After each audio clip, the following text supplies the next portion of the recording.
Queen Victoria by Giles Lytton Strachey. Chapter 2, Part 2. 4.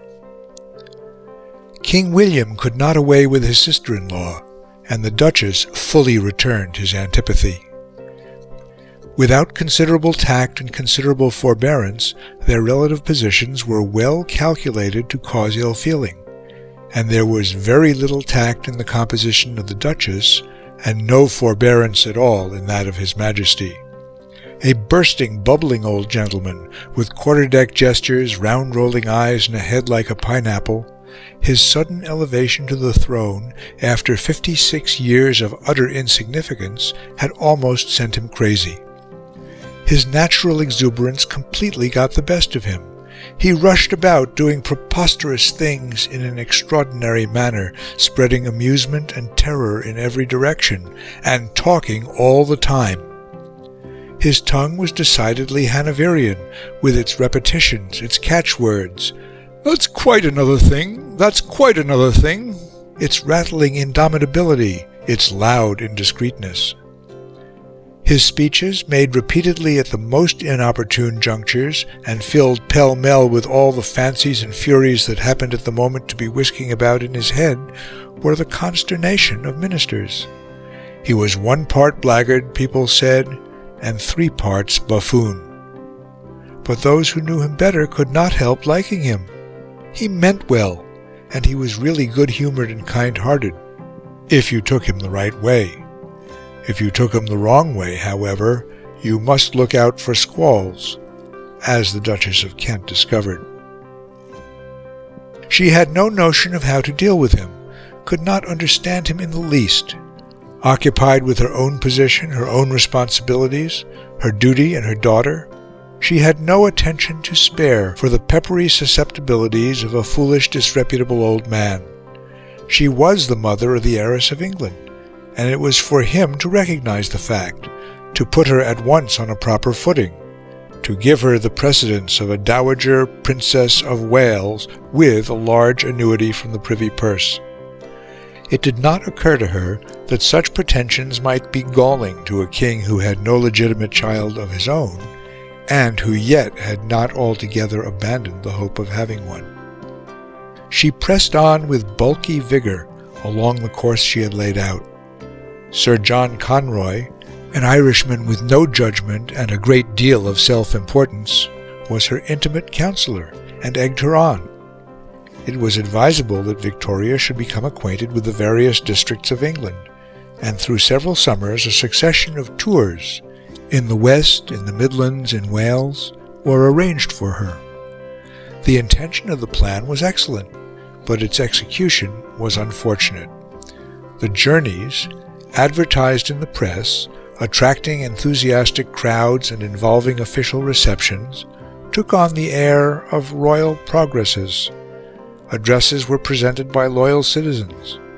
The delighted Duchess, swelling in sweeping feathers and almost obliterating the diminutive princess, read aloud in her German accent gracious replies prepared beforehand by Sir John, who, bustling and ridiculous, seemed to be mingling the roles of major domo and prime minister. Naturally, the king fumed over his newspaper at Windsor. "That woman is a nuisance," he exclaimed. Poor Queen Adelaide, amiable though disappointed, did her best to smooth things down, changed the subject, and wrote affectionate letters to Victoria. But it was useless. News arrived that the Duchess of Kent, sailing in the Solent, had insisted that whenever her yacht appeared it should be received by royal salutes from all the men of war and all the forts. The king declared that these continual poppings must cease. The Premier and the First Lord of the Admiralty were consulted, and they wrote privately to the Duchess, begging her to waive her rights. But she would not hear of it. Sir John Conroy was adamant. "As Her Royal Highness's confidential adviser," he said, "I cannot recommend her to give way on this point." Eventually, the king, in a great state of excitement, issued a special order in council, prohibiting the firing of royal salutes to any ships except those which carried the reigning sovereign or his consort on board. When King William quarrelled with his Whig ministers, the situation grew still more embittered, for now the Duchess, in addition to her other shortcomings, was the political partisan of his enemies. In 1836, he made an attempt to prepare the ground for a match between the Princess Victoria and one of the sons of the Prince of Orange, and at the same time did his best to prevent the visit of the young Coburg princes to Kensington. He failed in both these objects, and the only result of his efforts was to raise the anger of the King of the Belgians, who, forgetting for a moment his royal reserve, addressed an indignant letter on the subject to his niece. "I am really astonished," he wrote, "at the conduct of your old uncle the King. This invitation of the Prince of Orange and his sons, this forcing him on others, is very extraordinary. Not later than yesterday I got a half-official communication from England insinuating that it would be highly desirable that the visit of your relatives should not take place this year. Qu'en dites-vous? The relations of the Queen and King, therefore, to the God knows what degree, are to come in shoals and rule the land, when your relations are to be forbidden the country, and that when, as you know, the whole of your relations have ever been very dutiful and kind to the King. Really and truly, I never heard or saw anything like it, and I hope it will a little rouse your spirit. Now that slavery is even abolished in the British colonies, I do not comprehend why your lot alone should be to be kept a white little slavey in England, for the pleasure of the court, who never bought you, as I am not aware of their ever having gone to any expense on that head, or the King's ever having spent a sixpence for your existence. Oh, consistency and political or other honesty, where must one look for you?" Shortly afterwards, King Leopold came to England himself, and his reception was as cold at Windsor as it was warm at Kensington. "To hear dear uncle speak on any subject," the Princess wrote in her diary, "is like reading a highly instructive book. His conversation is so enlightened, so clear. He is universally admitted to be one of the first politicians now extant. He speaks so mildly, yet firmly and impartially about politics. Uncle tells me that Belgium is quite a pattern for its organization, its industry, and prosperity. The finances are in the greatest perfection. Uncle is so beloved and revered by his Belgian subjects that it must be a great compensation for all his extreme trouble." But her other uncle by no means shared her sentiments.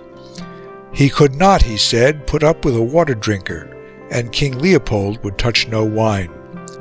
"What's that you're drinking, sir?" he asked him one day at dinner. "Water, sir." "God damn it, sir," was the rejoinder. "Why don't you drink wine? I never allow anybody to drink water at my table." It was clear that before very long there would be a great explosion, and in the hot days of August it came. The Duchess and the Princess had gone down to stay at Windsor for the King's birthday party, and the King himself, who was in London for the day to prorogue Parliament, paid a visit at Kensington Palace in their absence. There he found that the Duchess had just appropriated, against his express orders, a suite of 17 apartments for her own use. He was extremely angry, and when he returned to Windsor after greeting the Princess with affection, he publicly rebuked the Duchess for what she had done. But this was little to what followed. On the next day was the birthday banquet. There were 100 guests. The Duchess of Kent sat on the King's right hand, and the Princess Victoria opposite. At the end of the dinner, in reply to the toast of the King's health, he rose, and in a long, loud, passionate speech, poured out the vials of his wrath upon the Duchess. She had, he declared, insulted him, grossly and continually. She had kept the Princess away from him in the most improper manner. She was surrounded by evil advisers, and was incompetent to act with propriety in the high station which she filled. But he would bear it no longer. He would have her to know he was king. He was determined that his authority should be respected. Henceforward the princess should attend at every court function with the utmost regularity, and he hoped to God that his life might be spared for 6 months longer, so that the calamity of a regency might be avoided, and the functions of the crown passed directly to the heiress presumptive, instead of into the hands of the person now near him, upon whose conduct and capacity no reliance whatever could be placed. The flood of vituperation rushed on for what seemed an interminable period, while the queen blushed scarlet, the princess burst into tears, and the 100 guests sat aghast. The Duchess said not a word until the tirade was over and the company had retired.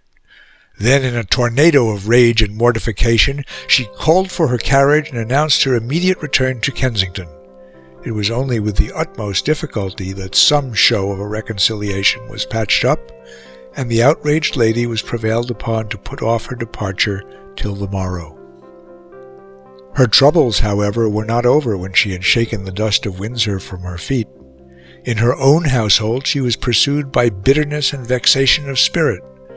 The apartments at Kensington were seething with subdued disaffection, with jealousies and animosities virulently intensified by long years of propinquity and spite. There was a deadly feud between Sir John Conroy and Baroness Lytton, but that was not all. The Duchess had grown too fond of her major domo. There were familiarities, and one day the Princess Victoria discovered the fact.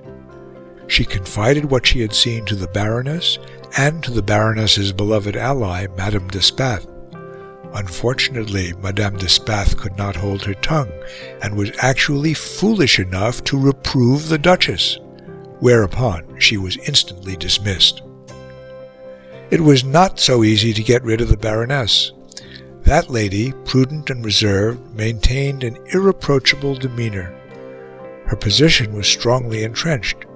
She had managed to secure the support of the king, and Sir John found that he could do nothing against her. But henceforward the household was divided into 2 camps. Note: Greville, 421 and August 15, 1839, unpublished. The cause of the Queen's alienation from the Duchess and hatred of Conroy, the Duke of Wellington said, was unquestionably owing to her having witnessed some familiarities between them. What she had seen she repeated to Baroness Spate, and Spate not only did not hold her tongue, but, he thinks, remonstrated with the Duchess herself on the subject. The consequence was that they got rid of Spate, and they would have got rid of Lytton too if they had been able. But Lytton, who knew very well what was going on, was prudent enough not to commit herself, and who was, besides, powerfully protected by George IV and William IV, so that they did not dare to attempt to expel her. End of note. The Duchess supported Sir John with all the abundance of her authority, but the Baroness, too, had an adherent who could not be neglected. The Princess Victoria said nothing, but she had been much attached to Madame d'Espath, and she adored her Lytton. The Duchess knew only too well that in this horrid embroilment her daughter was against her. Chagrin, annoyance, moral reprobation tossed her to and fro. She did her best to console herself with Sir John's affectionate loquacity, or with the sharp remarks of Lady Flora Hastings, one of her maids of honour, who had no love for the Baroness. The subject lent itself to satire, for the pastor's daughter, with all her airs of stiff superiority, had habits which betrayed her origin. Her passion for caraway seeds, for instance, was uncontrollable. Little bags of them came over to her from Hanover, and she sprinkled them on her bread and butter, her cabbage, and even her roast beef. Lady Flora could not resist a caustic observation. It was repeated to the Baroness, who pursed her lips in fury, and so the mischief grew. 5. The king had prayed that he might live till his niece was of age, and a few days before her 18th birthday, the date of her legal majority, a sudden attack of illness very nearly carried him off. He recovered, however, and the princess was able to go through her birthday festivities, a state ball and a drawing room, with unperturbed enjoyment. "Count Zichy," she noted in her diary, "is very good-looking in uniform, but not in plain clothes. Count Waldstein looks remarkably well in his pretty Hungarian uniform." With the latter young gentleman she wished to dance, but there was an insurmountable difficulty. He could not dance quadrilles, and as in my station I unfortunately cannot valse and gallop, I could not dance with him. Her birthday present from the king was of a pleasing nature, but it led to a painful domestic scene. In spite of the anger of her Belgian uncle, she had remained upon good terms with her English one. He had always been very kind to her, and the fact that he had quarrelled with her mother did not appear to be a reason for disliking him. He was, she said, odd, very odd and singular, but his intentions were often ill-interpreted. He now wrote her a letter offering her an allowance of £10,000 a year, which he proposed should be at her own disposal and independent of her mother. Lord Conyngham, the Lord Chamberlain, was instructed to deliver the letter into the princess's own hands. When he arrived at Kensington, he was ushered into the presence of the Duchess and the princess, and when he produced the letter, the Duchess put out her hand to take it. Lord Conyngham begged Her Royal Highness's pardon, and repeated the king's commands. Thereupon the Duchess drew back, and the princess took the letter. She immediately wrote to her uncle, accepting his kind proposal. The Duchess was much displeased. £4,000 a year, she said, would be quite enough for Victoria. As for the remaining £6,000, it would be only proper that she should have that herself. King William had thrown off his illness and returned to his normal life. Once more the royal circle at Windsor, their Majesties, the elder princesses, and some unfortunate ambassadress or minister's wife, might be seen ranged for hours round a mahogany table, while the Queen knitted a purse and the King slept, occasionally waking from his slumbers to observe, "Exactly so, ma'am, exactly so." But this recovery was of short duration. The old man suddenly collapsed with no specific symptoms besides an extreme weakness. He yet showed no power of rallying, and it was clear to everyone that his death was now close at hand. All eyes, all thoughts turned toward the Princess Victoria, but she still remained shut away in the seclusion of Kensington, a small, unknown figure, lost in the large shadow of her mother's domination. The preceding year had in fact been an important one in her development. The soft tendrils of her mind had for the first time begun to stretch out towards unchildish things. In this King Leopold encouraged her. After his return to Brussels, he had resumed his correspondence in a more serious strain. He discussed the details of foreign politics. He laid down the duties of kingship. He pointed out the iniquitous foolishness of the newspaper press. On the latter subject, indeed, he wrote with some asperity, "If all the editors," he said, "of the papers in the countries where the liberty of the press exists were to be assembled, we should have a crew to which you would not confide a dog that you would value, still less your honor and reputation." On the functions of a monarch, his views were unexceptionable. "The business of the highest in a state," he wrote, "is certainly, in my opinion, to act with great impartiality and a spirit of justice for the good of all." At the same time, the princess's tastes were opening out. Though she was still passionately devoted to writing and dancing, she now began to have a genuine love of music as well, and to drink in the roulade and arias of the Italian opera with high enthusiasm. She even enjoyed reading poetry, at any rate the poetry of Sir Walter Scott. When King Leopold learnt that King William's death was approaching, he wrote several long letters of excellent advice to his niece. "In every letter I shall write to you," he said, "I mean to repeat to you, as a fundamental rule to be firm and courageous and honest, as you have been till now. For the rest, in the crisis that was approaching, she was not to be alarmed, but to trust in her good natural sense and the truth of her character. She was to do nothing in a hurry, to hurt no one's amour-propre, and to continue her confidence in the Whig administration. Not content with letters, however, King Leopold determined that the princess should not lack personal guidance, and sent over to her aid the trusted friend whom, 20 years before, he had taken to his heart by the deathbed at Clermont. Thus, once again, as if in accordance with some preordained destiny, the figure of Stockmar is discernible, inevitably present at a momentous hour. On June 18th, the king was visibly sinking. The Archbishop of Canterbury was by his side, with all the comforts of the church. Nor did the holy words fall upon a rebellious spirit. For many years His Majesty had been a devout believer. "When I was a young man," he once explained at a public banquet, "as well as I can remember, I believed in nothing but pleasure and folly, nothing at all. But when I went to sea, got into a gale, and saw the wonders of the mighty deep, then I believed, and I have been a sincere Christian ever since." It was the anniversary of the Battle of Waterloo, and the dying man remembered it. He should be glad to live, he said, over that day. He would never see another sunset. "I hope your Majesty may live to see many," said Dr. Chambers. "Oh, that's quite another thing, that's quite another thing," was the answer. One other sunset he did live to see, and he died in the early hours of the following morning. It was on June 20th, 1837. When all was over, the Archbishop and the Lord Chamberlain ordered a carriage and drove post-haste from Windsor to Kensington. They arrived at the palace at 5 o'clock, and it was only with considerable difficulty that they gained admittance. At 6 the Duchess woke up her daughter, and told her that the Archbishop of Canterbury and Lord Conyngham were there and wished to see her. She got out of bed, put on her dressing gown, and went alone into the room where the messengers were standing.